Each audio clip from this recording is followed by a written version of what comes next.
Hello and welcome to the Drayway. Yes, this is the Drayway Inside Edition. Couldn't do it outside, had to come inside. Hey, look, if this is your first time here, welcome to the Drayway. We got a great show for you. Don't forget to hit the subscribe button. I'm on my way to 100,000, but I need your help. So again, welcome to the Drayway. Let's go.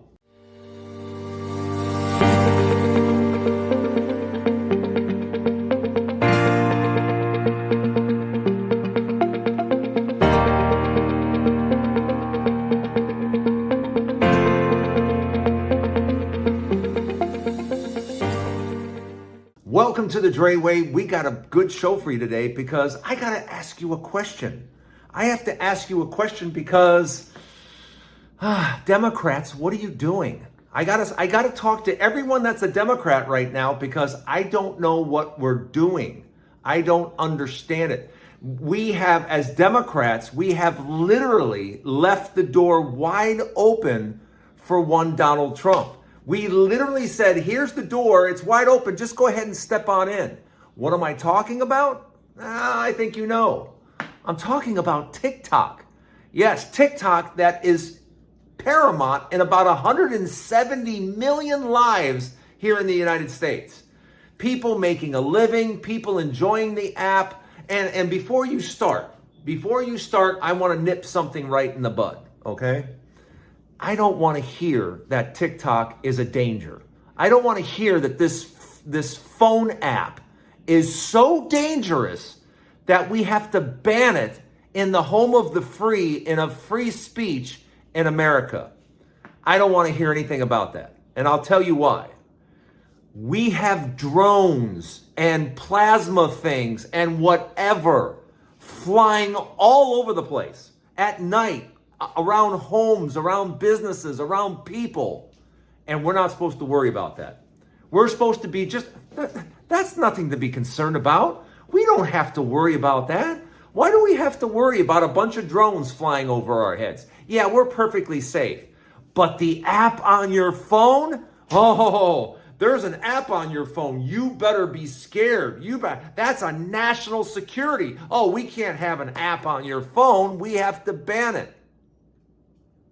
Who does that make sense to? Who are you trying to sell that to? That makes absolutely no sense. So what did Donald Trump do last night? Donald Trump last night had the CEO of the company down at Mar-a-Lago. Yeah, because all Donald Trump has to do is take the step through the door and save TikTok. Because if Donald Trump can get credit for saving TikTok, that takes care of his next 4 years. It doesn't matter what happens over the next 4 years. It doesn't matter if, gas prices go high, unemployment, it doesn't matter what happens. Because Donald Trump and his fans can go, yeah, this kind of happened and that kind of happened, but he saved TikTok. And here Democrats are losing, especially in the last election, they're losing the common folk. They're losing the pillar of what it makes Democrats Democrats. We look out after the people. But we didn't look out after the people this time. No matter how you try to convince me that we looked out after the people, you didn't. Not when 170 million people are involved on this app. And tens of thousands of businesses are tied to this app. And you guys thought you could just cavalierly go, yeah, let's just get rid of it. Democrats, you are tone deaf. You made a huge, massive blunder. And now all Donald Trump has to do is walk through the wide open door and save TikTok. And you claiming to be for workers, for the common people, for the average Joe, goes right out the window. Because Donald Trump saved TikTok. Yeah. Can you imagine saying that for the next 4 years? Donald Trump saved TikTok. Oh, isn't that going to be rich? And so how are you going to overcome that? How are you going to overcome something that is so paramount to so many people across the country? How are you going to now relabel yourself as for the people when you showed clearly that you're not? Let me know what you think in the comments. Donald Trump met with the CEO. I have no idea how those discussions went, but just know this. If he gets credit for saving TikTok, oh boy, that's all I can say. Oh boy. Let me know what you think in the comments. Once again, welcome to the Drayway. I'm glad you're here. Again, don't forget to hit the subscribe button. Like I said, I'm trying to get to 100,000. I need your help. Stay right there. We got more Drayway coming right up. We got to talk about what's happening in Canada. We got to talk about it because, Donald Trump has been kind of poking Canada and poking Justin Trudeau. And that Chrystia Freeland, the finance minister or whatever exactly her position is, yeah, she has quit. She has stepped down. And Donald Trump kind of gave her a boot on the rear on the way out, saying that he didn't really like her, that she shouldn't have been in the job anyway, and that she was going to be a pain for progress anyway. So this has kind of left everybody going, what is going on with Canada? Just as Donald Trump is entering the White House. And already the president of Mexico has met with Trudeau and been like, look, you and I have to work together here. You and I, have to be a force of one together. Neither one of us wants to take on the United States by ourselves. But we're looking out for our best interest. You need to look out for your best interest too. But we kind of need to be in this together. So the president of Mexico, she's not backing down one bit, especially when it comes to the whole fentanyl thing, because she's like, well, let's get something perfectly straight. Fentanyl is not a Mexico problem. That's a United States and a Canada problem. We got nothing to do with that. And Trudeau, of course, is now dealing with Freeland quitting. And, that's put nothing but pressure on Canada now, and more pressure on Trudeau because Trudeau's approval ratings aren't exactly sky high at the moment. So that's the whole thing. Donald Trump kind of sees how the weakness that's going on in Canada, and he's kind of poking, and he's going to try to get his way because he knows that that Mr. Trudeau isn't being given a lot of slack, and his approval numbers are down. So let me tell you something right now. The next few months are going to be really pivotal, and I want you to watch what Canada and Mexico do, because there's restlessness in Canada and there's a new administration in Mexico, and if anything, like I said, Mexico isn't playing to a weak hand, but Canada is. Canada's been struggling a little bit, but let me know what you think in the comments, especially if you're from Canada, because I know it's just today you're getting back your mail. You guys haven't had your mail for about a month, right? You guys have been on strike there. There's been a lot of things going on in Canada, and now with Freeland resigning, I can only imagine. I can only imagine what's going on in the news in Canada today. But again, let me know what you think in the comments. Is Canada playing to a soft hand?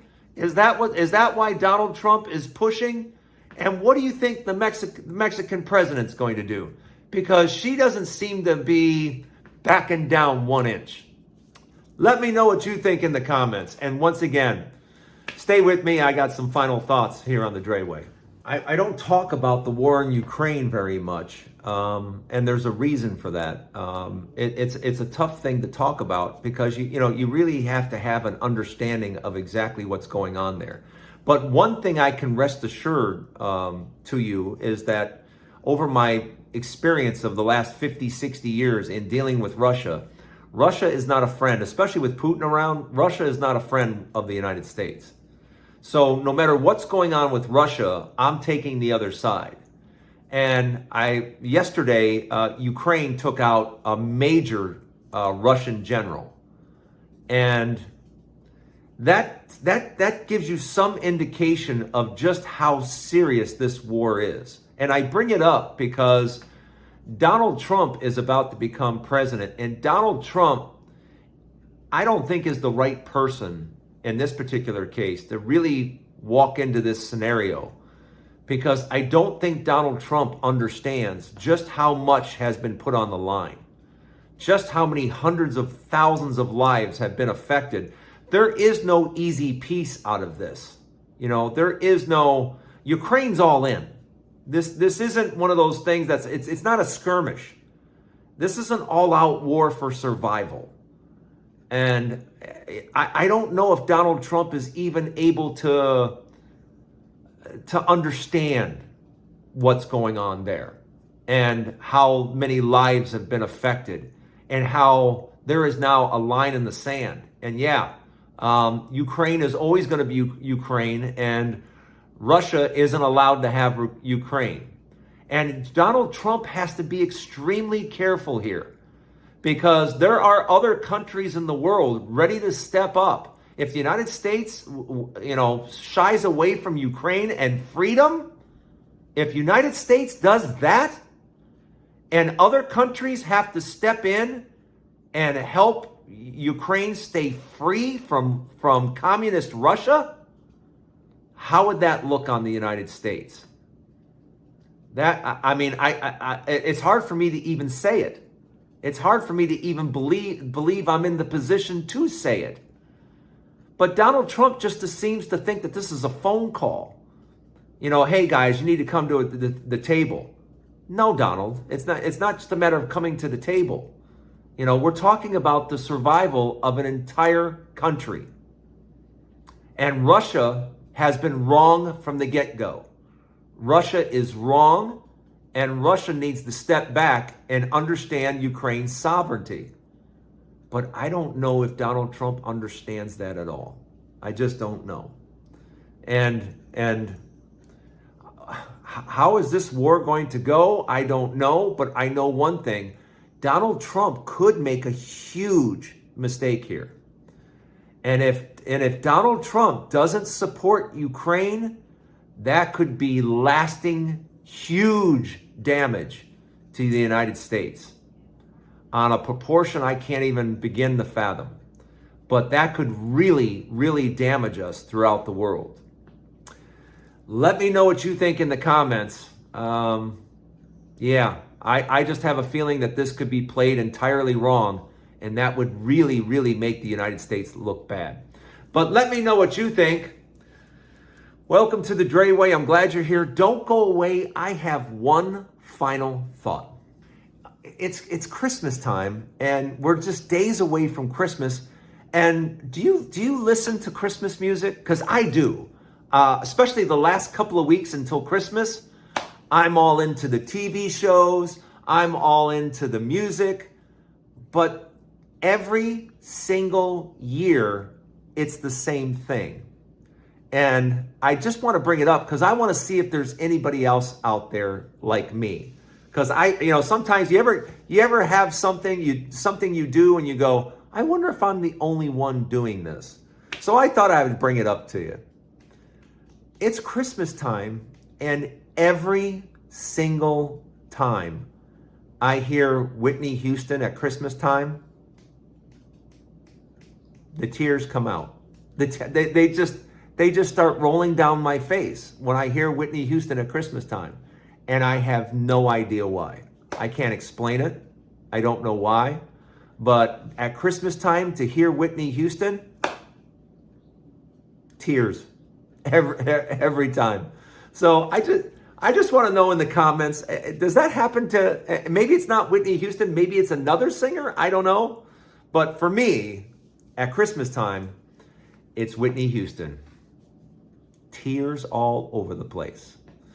Thanks for joining me today on the Drayway. Don't forget, there's a new Drayway each and every day. Have a wonderful day today, and Merry Christmas. We'll see you tomorrow. Make today a great day. We'll see you later.